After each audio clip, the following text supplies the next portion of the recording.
백만장자 젊은 CEO가 남편에게 갑질하다 제 눈과 마주쳤을 때 그는 벌벌 떨며 무릎을 꿇었습니다.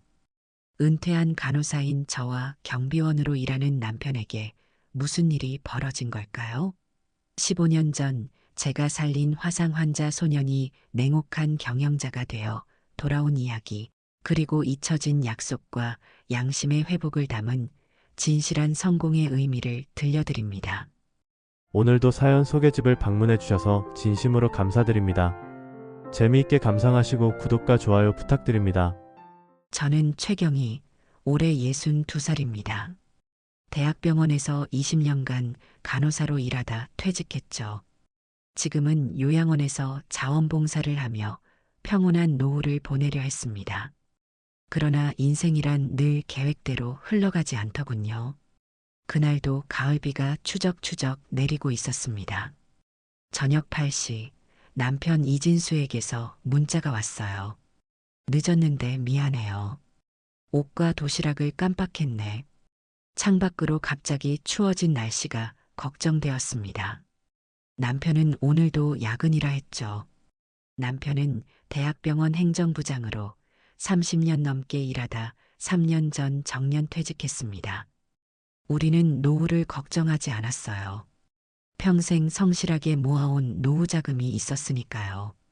하지만 딸 혜진의 사업 실패로 보증을 섰던 대출금이 우리의 노후 자금을 모두 삼켜버렸어요. 괜찮아요. 내가 가져다 줄게요. 서둘러 따뜻한 내복과 도시락을 준비했습니다. 그리고 보온병에 유자차도 채웠죠. 혜진의 사업 실패 후 감당해야 할 빚이 산더미인 요즘 남편의 건강이 더 걱정됩니다. 남편은 퇴직 후 집에만 있기가 답답했던 걸까요? 아니면 집이라도 지켜야 한다는 책임감 때문이었을까요? 65세의 나이에 메디테크라는 첨단 의료기기 회사에서 경비원으로 일하기 시작했습니다. 사람은 일할 때 가장 자신을 지킬 수 있어라는 말을 하며요. 비가 내리는 거리를 택시로 달려 남편이 일하는 회사 앞에 도착했습니다. 메디테크라고 적힌 12층짜리 현대적인 건물이었어요. 남편이 이곳에서 일한 지도 벌써 3개월이 되어 갑니다. 로비에 들어서니 경비실에 남편 대신 젊은 경비원이 앉아 있었어요. 안녕하세요. 이진수 씨 좀 찾습니다. 그가 귀찮은 듯 스마트폰에서 고개를 들었습니다. 아, 진수 선배님이요? 지금 지하 창고에 계실 거예요. 지하 창고요? 경비 업무가 아니라. 네, 오늘 총무팀에서 지시가 내려왔대요. 의료기기 부품 재고 조사하래요. 밤 11시까지 끝내야 한다고. 이상했어요. 경비원이 왜 재고 조사를 해야 하죠? 혹시 물품 점검도 경비부서에서 하나요? 궁금해서 물어봤습니다. 젊은 경비원이 놀란 듯 쳐다봤어요. 대표님 특별 지시래요. 다른 경비원분들은 그런 일 안 하시나요? 그가 불편한 듯 어깨를 으쓱했어요. 글쎄요. 저희는 로비랑 주차장만 담당하거든요. 지하 1층으로 내려가 복도를 따라 걸었어요. 물품 보관실이라 적힌 문 앞에서 발걸음을 멈췄습니다. 문을 살짝 열자 먼지 가득한 공간에 수십 개의 박스가 쌓여 있었고 그 사이에서 남편이 허리를 굽히고 뭔가를 정리하고 있었어요. 여보. 남편이 놀라 고개를 돌렸습니다. 옷에 먼지가 묻어 있었고 얼굴은 피곤해 보였어요. 여기까지 왜 왔어? 위에 두고 가지. 옷 가져왔어요. 저녁도 있고 이따 추울까봐 유자차도 있어요. 남편은 쑥스러운 듯 웃으며 먼지 묻은 손을 털었어요. 고마워. 이런 데까지 오게 해서. 이게 무슨 일이에요? 경비 일이 아니잖아요. 남편은 잠시 망설이더니 조용히 말했어요. 오늘 총무팀에서 지시가 내려왔어. 모든 부품을 다시 분류하고 오래된 건 폐기하래. 다른 경비원들은요? 다른 사람들은 모두 로비에서 근무하는데 나만 이런 일을 하냐고 물어봤지. 그랬더니 신입은 이런 일부터 해야 한다고 하더라고. 65세의 신입. 그 말에 가슴이 아팠어요. 돌아 나오는 길, 복도 벽면에 걸린 사진들이 눈에 들어왔어요. 메디테크 기업 문화 모든 직원은 가족입니다라는 현수막 아래 웃고 있는 직원들 사진이 걸려 있었어요. 그리고 회사 사보에는 노인 존중 기업 문화 선도 기업 수상 사진과 함께 대표의 인터뷰가 실려 있었죠. 우리 회사는 나이가 아닌 역량으로 평가합니다. 연륜 있는 직원들의 경험을 존중합니다. 텅 빈 말처럼 느껴졌어요. 엘리베이터를 타고 올라가며 남편의 굽은 어깨가 자꾸 눈앞에 아른거렸어요. 로비로 나오는 길에 경비실을 들여다봤어요. 남편의 자리에는 작은 책상과 의자, 그리고 벽에 걸린 근무표가 보였어요. 가까이 가보니 남편의 이름 옆에 빽빽하게 일정이 적혀 있었죠. 서버실 청소, 화장실 점검, 주차 관리, 물품 재고 조사, 옥상 방수 점검. 다른 경비원들에 비해 2배는 더 많아 보였어요. 책상 위에는 남편이 정성스레 만든 노트가 놓여 있었어요. 표지에는 경비 업무 매뉴얼이라고 꼼꼼히 적혀 있었죠. 불안정한 글씨체로 빽빽하게 업무 내용과 방법들이 적혀 있었어요. 퇴직 전 결제 서류만 보던 사람이 이렇게 열심히 세일을 배우고 있었어요. 그때 책상 위에 놓인 명함이 눈에 들어왔어요. 서준호 대표이사 메디테크라고 쓰여 있었죠. 명함 뒷면에는 볼펜으로 적힌 메모가 있었어요. 대표님 화상 흉터 치료약 11월 예정. 화상? 그 단어가 갑자기 가슴을 울렸어요. 15년 전에 제가 대학병원에서 간호사로 일할 때의 기억이 떠올랐어요. 로비의 대형 TV에서 젊은 CEO와의 인터뷰가 방송되고 있었어요. 메디테크의 서준호 대표님, 34세의 나이에 첨단 의료기기 업계의 신화를 쓰고 계십니다. 어떻게 이런 성공을 이루셨나요? 카메라가 서준호의 얼굴을 클로즈업했습니다. 눈썹 위쪽에서 관자놀이까지 희미한 화상 흉터가 보였어요. 순간 심장이 빠르게 뛰기 시작했어요. 서준호. 그 이름과 얼굴이 15년 전의 기억과 겹쳐졌습니다. 저는 독하게 살아남았습니다. 아무도 도와주지 않는 세상에서 스스로 일어선 거죠. 그의 말에 가슴이 찌릿했어요. 틀림없었습니다. 그는 제가 15년 전 돌봤던 그 소년이었어요. 심각한 화상을 입고 입원했던 19살의 준호. 제가 특별히 신경 써서 돌봤던 환자였습니다. 집에 돌아온 저는 오래된 사진첩을 찾아 책장 깊숙한 곳을 뒤졌어요. 마침내 먼지 쌓인 상자 속에서 대학병원 2010이라고 적힌 앨범을 발견했죠. 페이지를 넘기자 화상병동에서 찍은 사진이 나왔습니다. 그 사진 속에 젊은 제 모습이 화상을 입은 소년의 손을 잡고 있었어요. 사진 뒷면에는 화상 환자 서준호, 19세, 교통사고, 2010년 5월이라고 적혀 있었어요. 그때의 기억이 물밀듯이 밀려왔어요. 서준호는 대학 신입생이었어요. 교통사고로 40% 이상 화상을 입어 몇 달간 입원했죠. 초기에는 극심한 통증으로 밤새 소리를 지르기도 했습니다. 많은 간호사들이 준호를 어려워했지만 저는 특별히 더 신경 썼어요. 선생님, 저 이제 학교 못 가는 거예요? 얼굴에 남을 흉터를 걱정하며 울던 준호가 생각났습니다. 아니, 준호야. 넌 꼭 돌아갈 거야. 이 아픔을 이겨내면 넌 어떤 어려움도 이겨낼 수 있을 거야. 재활 과정이 길고 고통스러웠지만 준호는 놀라운 의지력으로 회복했어요. 하지만 퇴원 전 우울증으로 자살을 시도한 적도 있었죠. 그때 제가 발견해 구해냈습니다. 준호야, 내가 받은 도움은 나중에 성공해서 다른 사람들에게 베푸는 것으로 갚으면 돼. 그게 진정한 성공이야. 준호가 눈물을 흘리며 말했어요. 선생님, 저 꼭 화상 환자들을 위한 재활센터를 만들겠어요. 약속할게요. 그날 밤 폭풍 우 예보가 있었어요. 남편 생각에 잠을 설쳤습니다. 아침에 일어나 뉴스를 보니 태풍 경보가 발령됐다고 하더군요. 창밖으로는 비바람이 거세게 몰아치고 있었어요.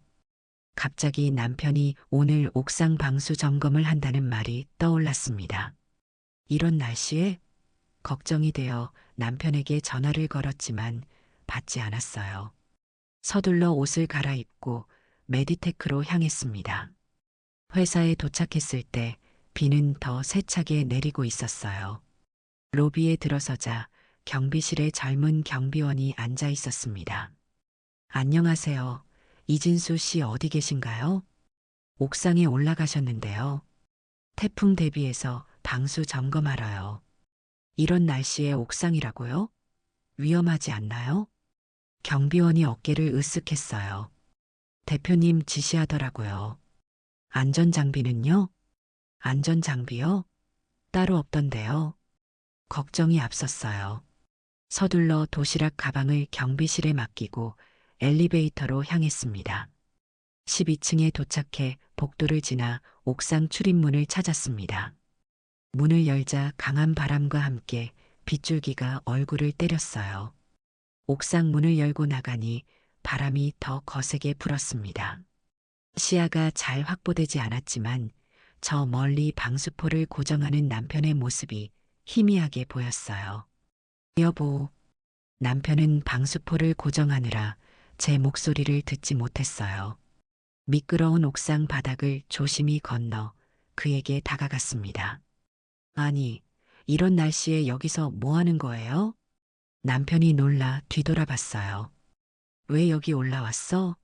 위험해. 당신이 더 위험하잖아요. 이런 날씨에 안전 장비도 없이. 남편은 이미 흠뻑 젖어 있었고 손은 차가웠어요. 방수포를 고정하던 밧줄에 손이 긁혀 피가 나오고 있었죠. 괜찮아.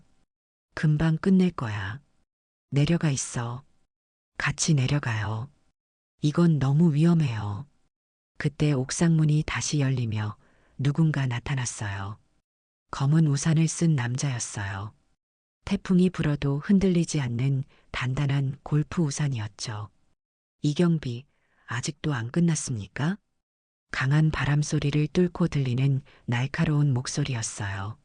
남편이 화들짝 놀라 몸을 돌렸고 그 바람에 발이 미끄러졌어요. 순간 남편이 균형을 잃고 비틀거렸고 제 심장이 멎는 줄 알았어요. 조심해요. 남편은 간신히 옥상 난간 파이프를 붙잡아 넘어지지 않았어요. 하지만 손이 미끄러워 계속 위태로웠죠. 우산을 쓴 남자가 가까이 다가왔어요. 그가 우산을 살짝 기울여 저를 바라봤을 때 둘의 눈이 마주쳤어요. 찰나의 순간이었지만 시간이 멈춘 것 같았어요. 그 눈, 그 표정, 턱선. 세월이 흘렀지만 한순간에 알아봤어요. 준호야? 우산을 든 남자의 표정이 굳었어요. 그의 눈이 놀라움으로 크게 떠졌죠. 선생님? 그 한마디에 과거와 현재가 한순간에 맞닿았어요. 그가 바로 제자였던 서준호였어요. 머리는 짧아지고 어깨는 넓어졌지만 눈빛만은 그대로였어요. 정말 너였구나. 이제는 대표가 된 준호는 잠시 말을 잃었어요. 얼굴이 창백해졌고 우산을 잡은 손이 살짝 떨렸어요. 그 순간 강한 바람이 불어 방수포가 튕겨 남편을 강하게 쳤어요. 남편이 비틀거리며 균형을 잃었어요. 여보, 남편이 뒤로 넘어지면서 머리를 바닥에 부딪혔어요. 급하게 다가가 남편을 일으켰어요. 이마에서 피가 조금 흐르고 있었어요. 괜찮아요? 어디 다쳤어요? 괜찮아. 그냥 살짝. 준호는 그 광경을 보고도 움직이지 않았어요. 그저 우산 아래에서 놀란 표정으로 바라보고만 있었죠. 잠시 혼란스러워하던 그가 마침내 입을 열었어요. 이분이 선생님 남편이신가요? 그래, 여기서 경비로 일하고 있어. 이런 위험한 일을 왜 시키는 거니? 준호의 표정이 다시 굳어졌어요. 잠시 동안의 놀라움이 가시고 다시 차가운 대표의 표정으로 돌아갔죠. 안전 점검은 필수적인 업무입니다. 날씨가 좋지 않아도 건물 안전을 위해 마이너스. 그런 말하려면 장비부터 제대로 갖춰 놓아야 하지 않겠니? 이런 날씨에 젊은 사람들도 로비에 있던데 나이든 신입을 위험한 곳에 내보내고 마이너스. 준호의 얼굴이 굳어졌어요. 그 표정에는 당혹감과 함께 어떤 방어적인 기색이 보였어요. 나이가 있으신 분은 이런 일에 적합하지 않을 수 있습니다. 하지만 업무는 업무대로 진행돼야 마이너스. 준호야. 제 목소리가 날카롭게 울렸어요. 준호는 움찔하며 말을 멈췄어요. 나이가 들었다고 신입이라고 제대로 안전장치도 없이 이렇게 위험한 일을 시키고 존중하지 않아도 되는 거니? 내가 너를 그렇게 가르쳤니?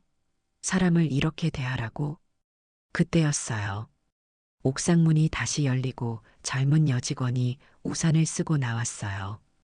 대표님, 임원회에 시작해야 하는데 마이너스. 준호는 여전히 제게 시선을 고정한 채 대답했어요. 알았어. 금방 내려갈게. 여직원은 준호와 저를 번갈아 보며 어색하게 서 있다가 다시 문 쪽으로 물러났어요. 남편을 부축해 일으키며 준호를 노려봤어요. 내가 그토록 믿었던 아이가 정말 변했니? 준호의 표정이 복잡하게 변했어요. 눈에는 혼란스러움, 당혹, 그리고 어쩌면 부끄러움이 스쳐 지나갔어요. 선생님, 지금은 회의가 마이너스. 나중에 다시 마이너스. 회의가 미쳤어? 지금 이 상황에서 회의가 중요하다고? 이 사람이 다쳤잖아. 준호는 잠시 망설이다가 여직원을 향해 말했어요. 먼저 내려가. 회의는 내일로 미뤄. 그리고 저를 향해 낮은 목소리로 말했어요. 선생님, 먼저 안으로 들어가서 이야기하는 게 좋겠습니다. 여기는 위험하니까요. 그 말엔 동의했어요. 무엇보다 남편을 안전한 곳으로 데려가는 게 우선이었으니까요. 남편을 부축해 천천히 옥상문으로 향했어요. 준호는 우산을 들고 뒤따랐지만 우산을 남편에게 씌워주진 않았어요. 그 모습을 보며 가슴이 아팠어요. 내가 알던 그 따뜻하고 순수했던 소녀는 어디로 간 걸까요? 9층 의무실로 가시죠. 거기서 상처 치료부터 하고 마이너스. 남편의 이마에서는 여전히 피가 흐르고 있었어요.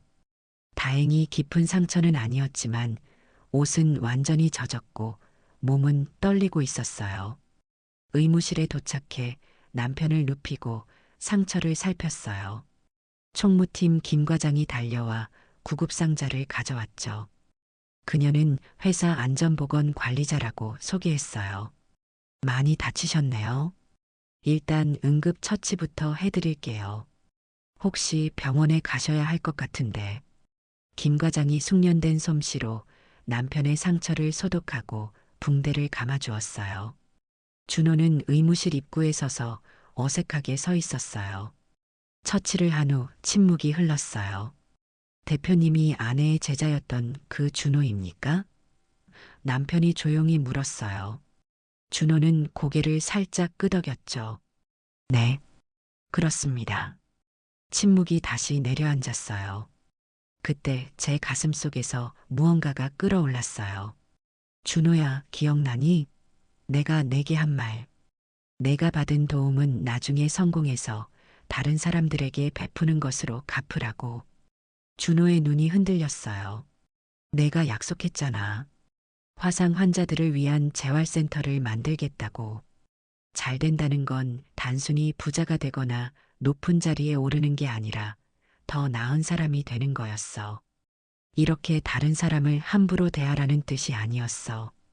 준호의 얼굴이 굳어졌다가 이내 복잡한 감정이 스쳐 지나갔어요.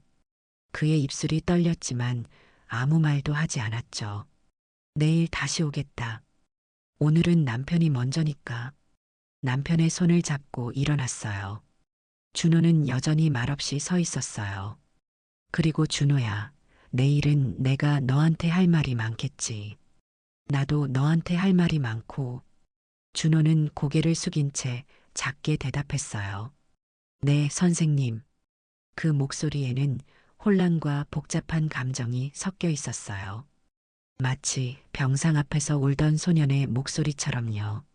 남편을 부축하고 의무실을 나오며 마음은 무거웠지만 한편으론 결심이 섰어요. 내일 모든 것을 바로잡을 거예요. 준호에게, 그리고 이 회사에서 일어나는 부당한 일들에 대해. 다음 날 아침, 남편은 머리에 붕대를 감은 채 출근을 고집했어요. 쉬었다가요. 의사도 이틀은 쉬라고 했잖아요.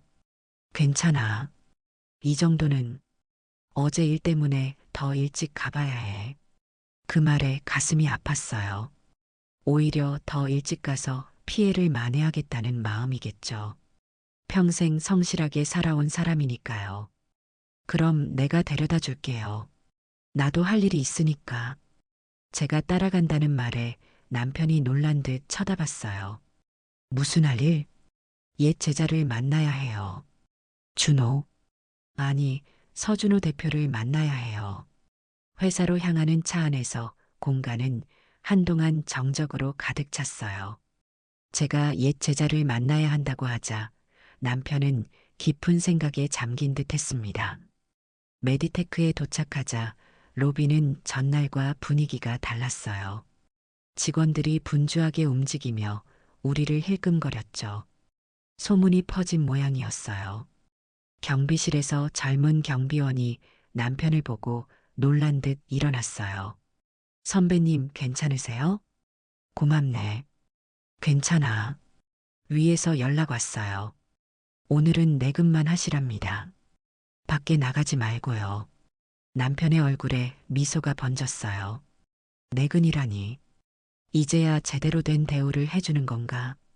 그리고 대표님께서 선생님을 바로 올라오라고 하셨습니다. 제 가슴이 빠르게 뛰기 시작했어요. 이제 준호를 마주해야 할 시간이군요. 여보, 나 다녀올게요. 남편이 걱정스럽게 바라봤어요. 괜찮아요? 네. 걱정 마세요. 선생님과 제자의 대화니까요. 엘리베이터를 타고 10층으로 올라가는 동안 마음을 가다듬었어요. 문이 열리자 넓은 로비가 나왔고 정장 차림의 여직원이 기다리고 있었어요. 최경희 선생님이시죠? 대표님께서 기다리고 계십니다. 유리문으로 된 대표 집무실로 안내받았어요. 준호는 창가에 서서 밖을 바라보고 있었어요. 대표님, 선생님 모셔왔습니다. 준호가 천천히 돌아섰어요. 어제와 달리 공식적인 자리라 그런지 더 긴장한 표정이었어요. 들어오세요, 선생님. 여비서가 나가고 문이 닫히자 사무실에는 우리 둘만 남았어요. 준호는 책상 앞에 서서 손을 모았다 폈다 하며 어색하게 서 있었어요. 앉으시겠습니까? 아니, 서서 이야기하자. 그가 헛기침을 했어요. 선생님, 어제는 정말 놀랐습니다. 이런 식으로 다시 만나게 될 줄은. 나도 놀랐어. 준호야. 내가 그토록 아끼던 제자가 이렇게 냉혹한 사람이 되어 있을 줄은 몰랐으니까. 준호의 눈이 흔들렸어요. 냉혹하다니요. 저는 그저 회사를 경영하는. 경영? 사람들을 이렇게 대하는 게 경영이니? 사람들을 차별하고 위험한 일을 시키고. 준호가 답했어요. 이건 비즈니스입니다, 선생님. 감정으로 할 수 없는 일이에요. 효율성과 성과가 중요한. 효율성? 그래서 신입을 저렇게 대했니? 태풍 속의 옥상에 내보내고. 준호가 잠시 침묵했다가 대답했어요. 선생님 남편이신 줄 몰랐습니다. 알았다면 당연히 다르게. 그게 중요한 게 아니야. 내 남편이 아니어도 다른 사람이어도 그렇게 돼도 되는 건 아니잖아. 준호의 표정이 굳었어요. 잠시 창가로 걸어가 밖을 바라봤죠. 세상이 선생님 생각처럼 그렇게 단순하지 않아요. 나이 든 직원들은 적응력이 떨어지고 속도가 느리고 그래서 그런 이유로 사람을 함부로 대도 된다고 생각하니 준호가 갑자기 소리를 높였어요. 저도 처음부터 이러지 않았어요. 하지만 세상은 제가 약할 때 저를 짓밟았고 강해지니 이제 와서 도덕을 말하더군요. 그 말에 가슴이 아팠어요. 그래, 내가 어떤 어려움을 겪었는지 나도 알아. 하지만 그게 다른 사람에게 상처를 줄 이유가 될 수 없어. 준호의 표정이 복잡해졌어요. 책상으로 돌아와 서랍을 열더니 낡은 사진 한 장을 꺼냈어요. 기억하세요?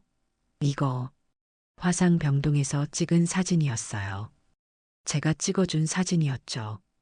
기억하고 말고 그때 저를 돌봐주셨을 때 얼마나 감사했는지 아세요? 하지만 그 후에 제가 겪은 일을 준호의 목소리가 떨렸어요. 대학에서도 회사에서도 화상 흉터 때문에 사람들이 저를 피했어요.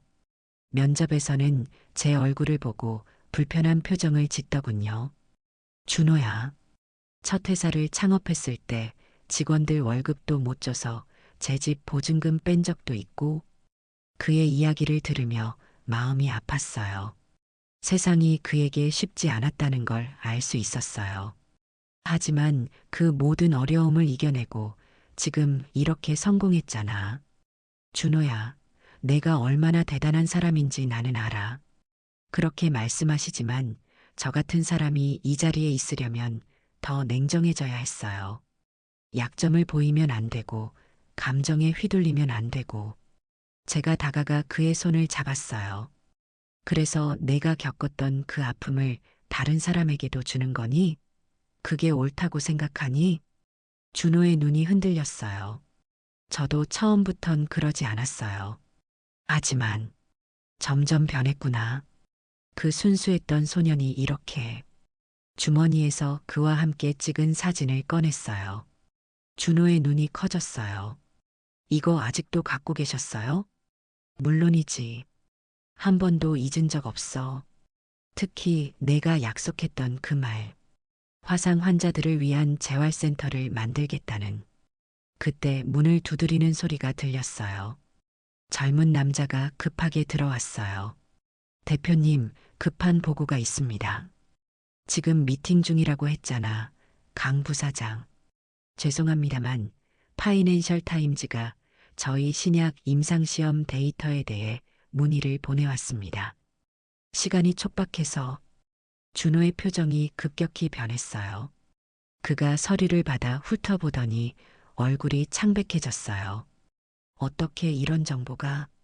강 부사장이라는 사람이 저를 향해 의심스러운 눈빛을 보냈어요.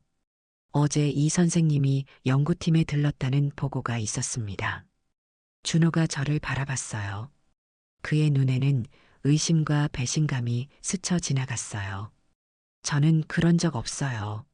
무슨 말씀을? 아니, 여기서 이런 얘기는 하지 맙시다. 준호가 서리를 접으며 말했어요.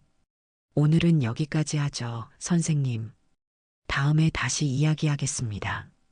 강 부사장이 문을 열어주며 저를 내보내는 자세를 취했어요.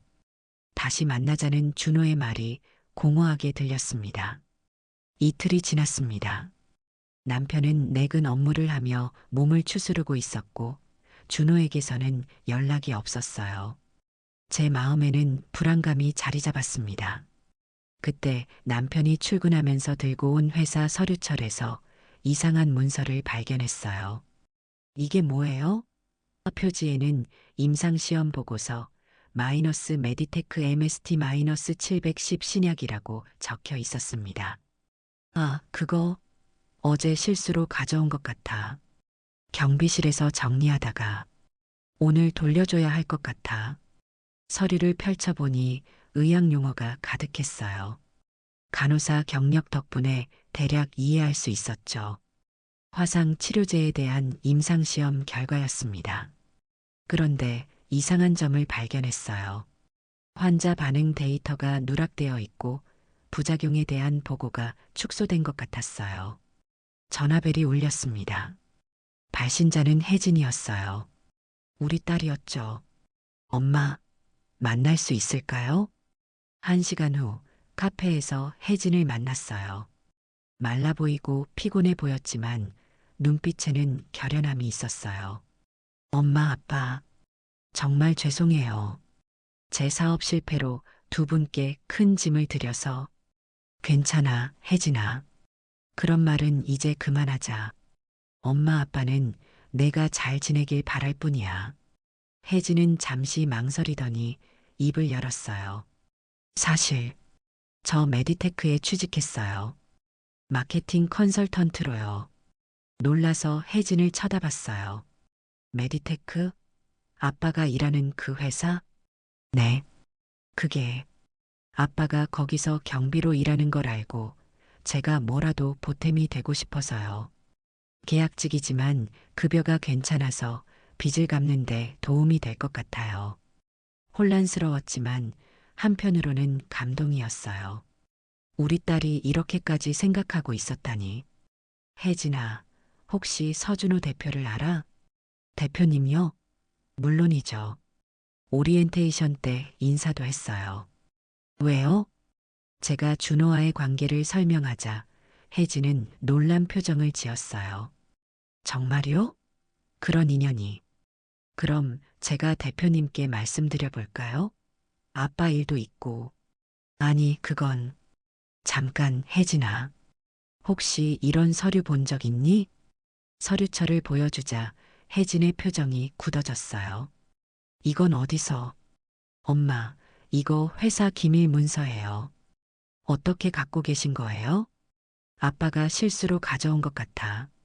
근데 이 데이터에 문제가 있는 것 같아. 부작용 보고가 누락되어 있어. 혜진이 불안한 표정으로 주변을 살폈어요. 엄마, 그 서류 빨리 돌려주세요. 만약 문제가 있다면 제가 내부에서 확인해 볼게요. 하지만 지금은.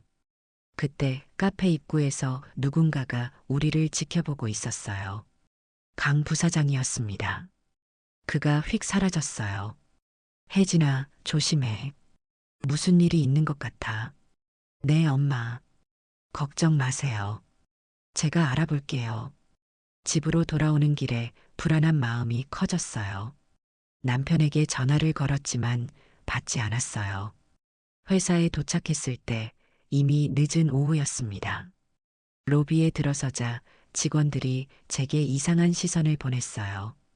경비실에는 낯선 경비원이 앉아 있었습니다. 이진수 씨는요? 아, 이 선생님? 방금 대표님 사무실로 올라가셨습니다. 심장이 빠르게 뛰기 시작했어요. 엘리베이터를 타고 10층으로 올라갔습니다. 대표 집무실 앞에서 고함 소리가 들렸어요. 이런 식으로는 안 됩니다. 대표님, 환자 안전이 우선입니다. 남편의 목소리였어요. 문을 열고 들어가자 놀라운 광경이 펼쳐졌습니다. 남편이 서류를 들고 준호 앞에 서 있었어요. 강 부사장도 옆에 있었고요. 여보, 경희, 이 서류를 봐요. 이 회사가 개발 중인 신약에 심각한 부작용이 있는데 이걸 숨기고 있어요. 준호가 저를 보더니 차갑게 말했어요. 최 선생님, 남편분이 회사 기밀을 유출하려 했습니다. 심각한 보안 위반이에요. 유출이 아니라 진실을 말하려는 거예요. 남편이 외쳤어요. 강 부사장이 비웃듯 말했어요. 역시 내 생각이 맞았군요. 최 선생님이 딸과 만나 정보를 공유하고 외부에 유출하려 했던 거죠. 뭐라고요? 그런 적 없어요. 준호가 책상을 짚으며 말했어요. 증거가 있습니다. 두 분 다 메디테크와의 계약은 오늘부로 종료됩니다. 법적 조치도 검토 중입니다. 준호야, 이게 무슨 짓이니? 진실을 외면하는 거야? 준호의 눈빛이 흔들렸지만 강 부사장이 말을 이었어요. 대표님, 투자자들이 계약 직전입니다. 이 신약으로 회사가 도약할 기회예요. 개인적인 감정은 비즈니스에 방해가 됩니다. 준호는 잠시 침묵하다가 결심한 듯 말했어요. 경비팀장님, 두 분을 밖으로 안내해 주세요. 제 마음은 산산조각이 났어요. 이것이 내가 그토록 아꼈던 준호의 모습인가요?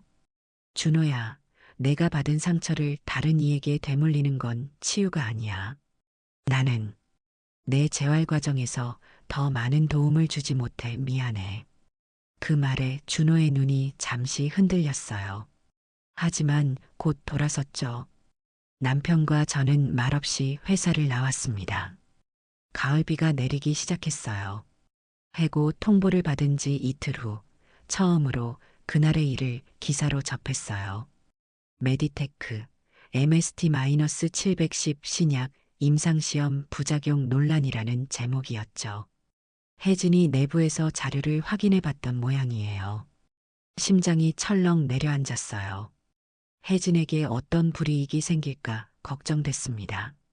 남편은 다른 경비 일자리를 알아보러 나갔고 저는 집에 혼자 있었어요. 그때 전화가 왔습니다. 경희 엄마, 저 혜진이에요. 지금 메디테크에 있는데 큰일 났어요. 화재가 났어요. 뭐라고? 괜찮니? 어디에? 연구실에서 시작됐어요. 불이 빨리 번지고 있어요. 사람들이 갇혔대요. 혜진아, 지금 당장 밖으로 나와. 소방서에 연락했니? 했어요. 하지만 임상자료실의 사람들이 제가 도와야 해요. 혜진아, 혜진아. 전화가 끊겼어요. 가슴이 터질 것 같았어요. 서둘러 택시를 타고 메디테크로 향했습니다. 도착했을 때 건물 앞은 이미 아수라장이었어요. 불과 연기가 상층부에서 피어오르고 있었고 소방차와 구급차가 도착해 있었습니다. 혜진아, 인파를 헤치고 현장을 살폈어요. 직원들이 모여 있는 곳으로 달려갔습니다. 남편이 그곳에 있었어요. 여보, 여기는 어쩐 일이에요? 혜진이가 여기 있대요. 화재 소식 듣고 전화가 왔어요. 남편의 얼굴이 창백해졌어요. 혜진이? 언제 여기서 일하게 된 거야? 나중에 설명할게요. 지금은 혜진이를 찾아야 해요. 소방관들이 사람들을 통제하고 있었어요. 한 직원에게 물었습니다. 9층 임상자료실에 사람들이 있다는데 알고 계세요? 네, 마지막 보고로는 3명이 갇혀 있대요. 소방관들이 구조 중이에요. 그때 갑자기 펑하는 소리와 함께 창문이 깨지고 불길이 더 거세졌어요. 비명 소리가 터져 나왔어요. 7층에서 폭발음이 들렸습니다. 위험합니다. 뒤로 물러나세요. 그때 건물에서 달려나오는 사람들 속에 혜진이 보였어요. 그녀는 다른 여직원을 부축하고 있었어요. 혜진아, 달려가 혜진을 끌어안았어요. 엄마, 왜 여기에? 내가 전화해서 왔지. 괜찮니? 다친 데는 없어? 전 괜찮아요. 하지만 아직 안에 사람들이 갑자기 또 다른 폭발음이 들리고 건물에서 더 많은 연기가 치솟았어요. 소방관이 소리쳤어요. 8층에 갇힌 사람들이 있습니다. 산소통을 가져오세요. 저는 본능적으로 움직였어요. 20년간의 간호사 경험이 몸에 배어 있었거든요. 저 간호사예요. 도울 수 있어요. 남편이 제 팔을 잡았어요. 여보, 위험해요. 내가 도울 수 있는 일이 있어요. 혜진아, 여기 있어. 소방관과 함께 임시 응급처치소로 향했어요. 이미 몇몇 부상자들이 누워 있었습니다. 연기 흡입과 화상 환자들이었어요. 갑자기 누군가 소리쳤어요. 대표님이 아직 안에 있어요. 8층에. 준호가 아직 건물 안에 있다고요? 그때 남편이 소방관과 이야기하는 것이 보였어요. 저 그 건물 구조를 잘 압니다. 내부 비상계단 위치를 알려드릴게요. 소방대장이 고개를 끄덕였어요. 남편이 전화기로 건물 내부 도면을 보여주고 있었어요. 그때 놀라운 광경을 목격했어요. 강 부사장이 서류 가방을 들고 뒷문으로 빠져나가려는 모습이었어요. 그는 주위를 살피더니 주차장으로 달렸어요. 저기 봐요. 강 부사장이. 혜진이 소리쳤어요. 그 가방에 임상 데이터가 있을 거예요. 도망치려는 거예요. 갑자기 또 다른 폭발음과 함께 건물 상층부에서 불길이 치솟았어요. 그때 구출된 직원 한 명이 외쳤어요. 대표님이, 대표님이 다른 직원들을 구하려고 8층으로 올라갔어요. 저는 심장이 멎는 것 같았어요. 준호가 그런 위험을 무릅쓰고 응급처치소에 화상을 입은 직원이 실려왔어요. 저는 본능적으로 달려가 응급처치를 시작했습니다. 화상 부위를 차가운 물로 식히세요. 압박붕대 주세요. 화상 환자를 처치하는 제 모습을 지켜보던 소방관이 다가와 말했어요. 선생님, 혹시 화상 전문가세요? 20년간 대학병원 간호사로 일했어요. 화상병동에서도 근무했고요. 그때 또 한 명의 화상 환자가 들것에 실려 나왔어요. 얼굴 절반이 그을린 남자였어요. 준호였습니다. 준호야. 소리치며 달려갔어요. 준호는 의식이 있었지만 상태가 좋지 않았어요. 그의 얼굴 한쪽이 심하게 화상을 입었어요. 15년 전과 같은 위치였죠. 선생님, 말하지 마. 내가 있잖아. 남편과 혜진이 달려왔어요. 대표님, 준호의 시선이 흐려졌어요. 진수 씨, 미안합니다. 혜진 씨, 데이터는 아셨군요. 제가 자료를 언론에. 준호가 희미하게 웃었어요. 알고 있었어요. 당신이 옳았어요. 그때 준호의 눈이 감겼어요. 의식을 잃은 것 같았어요. 산소, 빨리 산소 마스크 주세요. 구급대원들이 준호를 구급차로 옮기는 동안 남편이 강 부사장을 붙잡고 돌아왔어요. 서류 가방 확보했어요. 여기 다 있어요. 혜진이 가방을 열어 확인했어요. 이게 원본 임상 데이터예요. 부작용 보고가 모두 담겨 있어요. 구급차가 준비되었고 저는 준호와 함께 타기로 했어요. 15년 전처럼 그의 곁을 지켜야 했으니까요. 여보, 난 준호랑 같이 갈게요. 당신은 혜진이랑 서류 챙겨서 와요. 남편이 고개를 끄덕였어요. 구급차 문이 닫히기 전 혜진이 소리쳤어요. 엄마, 대표님이 직원들 다 구했대요. 자기가 화상 입으면서까지. 구급차 안에서 준호의 손을 잡았어요. 산소 마스크 아래 그의 입술이 움직였어요. 선생님, 선생님이 옳았어요. 정말 미안해요. 괜찮아, 준호야. 이제 잘 될 거야. 준호의 손이 제 손을 꼭 쥐었어요. 15년 전 한 소년이 고통 속에서 제 손을 잡았던 것처럼요. 역사는 이상하게도 반복되는 것 같았습니다. 구급차는 사이렌을 울리며 병원으로 향했어요. 제가 예전에 일했던 바로 그 대학병원이었어요. 가는 동안 준호의 활력 징후를 계속 확인했습니다. 다행히 안정적이었어요. 선생님, 준호가 미약한 목소리로 불렀어요. 말하지 마. 체력을 아껴. 아니요. 꼭 해야 할 말이. 그가 산소 마스크 너머로 간신히 속삭였어요. 약속을 지키지 못해서.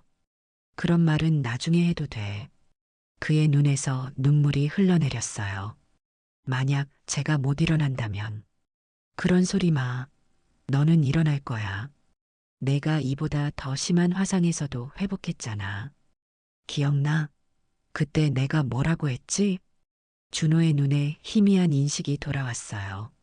어떤 어려움도 이겨낼 수 있다고. 맞아. 이번에도 그럴 거야. 병원에 도착하자 의료진이 준비하고 있었어요. 응급실 의사가 상태를 확인하며 물었습니다. 화상 정도는 어떻습니까? 이도 화상으로 보입니다. 얼굴과 상체 약 20% 정도요. 15년 전에도 화상 경험이 있는 환자입니다.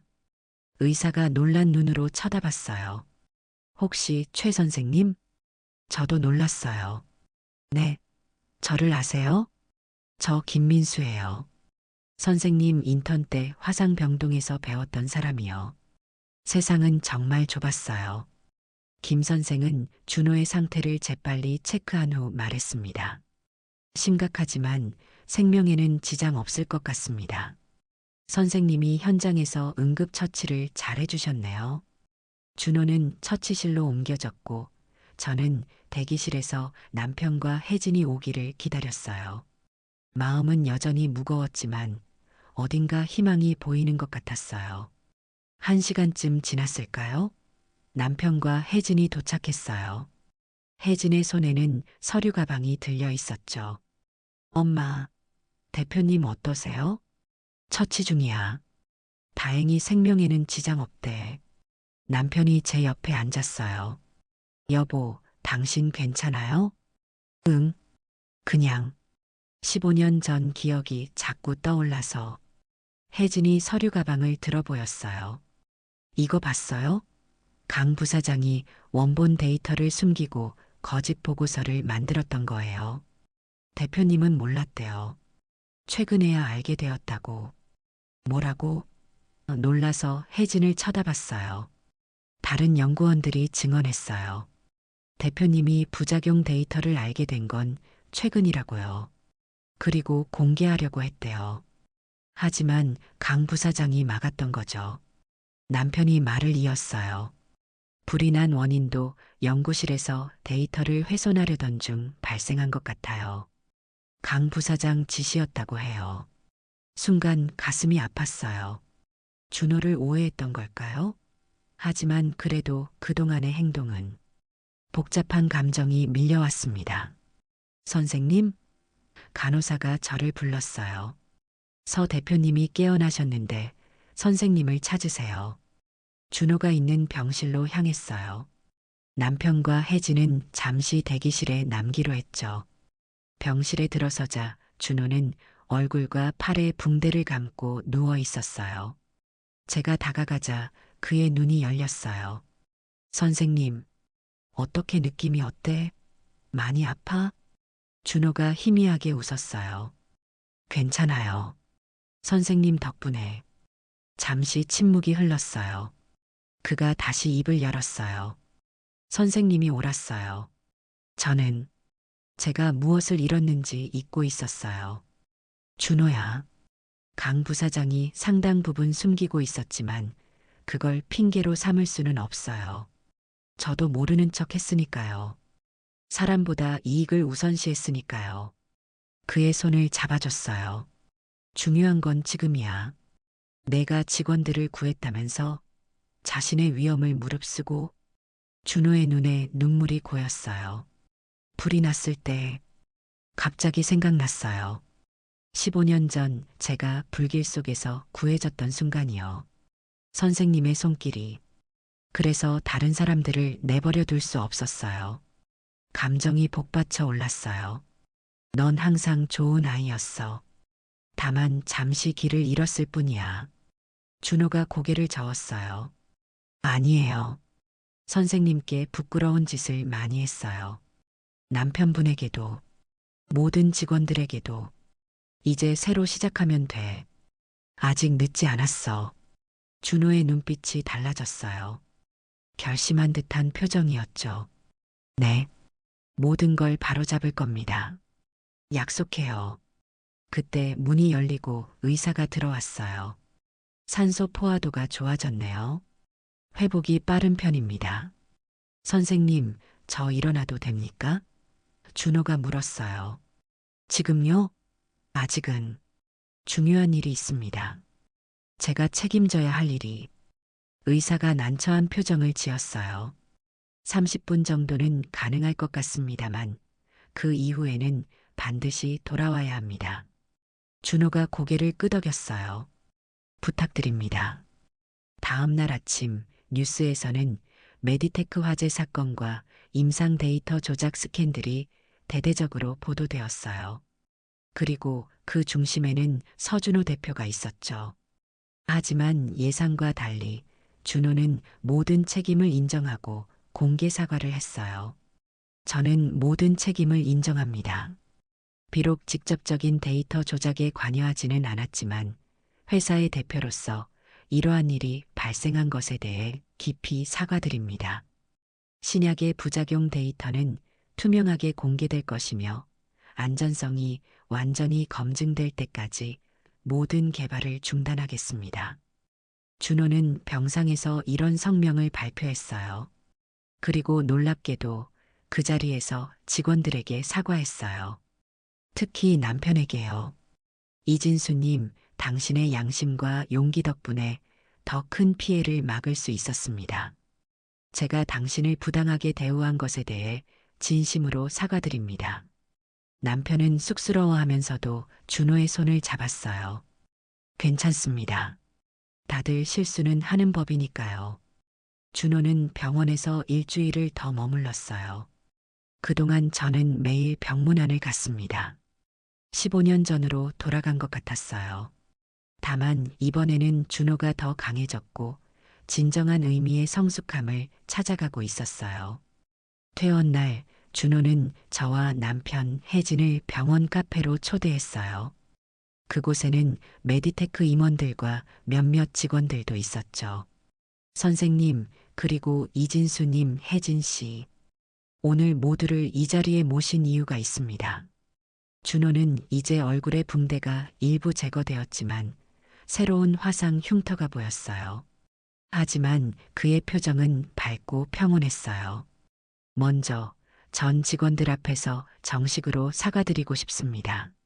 놀랍게도 준호는 자리에서 일어나 남편 앞에 무릎을 꿇었어요. 그 순간이 바로 처음에 말씀드렸던 그 장면이었죠. 백만장자 젊은 대표가 경비 남편에게 갑질하다 제 눈과 마주친 순간 벌벌 떨며 제 앞에 무릎 꿇었던 그 장면이 이렇게 만들어진 겁니다. 이진수님, 제가 당신을 인간적으로 대우하지 않았습니다. 나이와 직급을 이유로 차별했고 위험한 업무를 강요했습니다. 진심으로 사과드립니다. 남편은 당황했어요. 일어나세요, 대표님.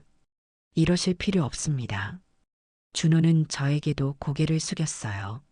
선생님, 선생님의 가르침을 잊고 살았습니다.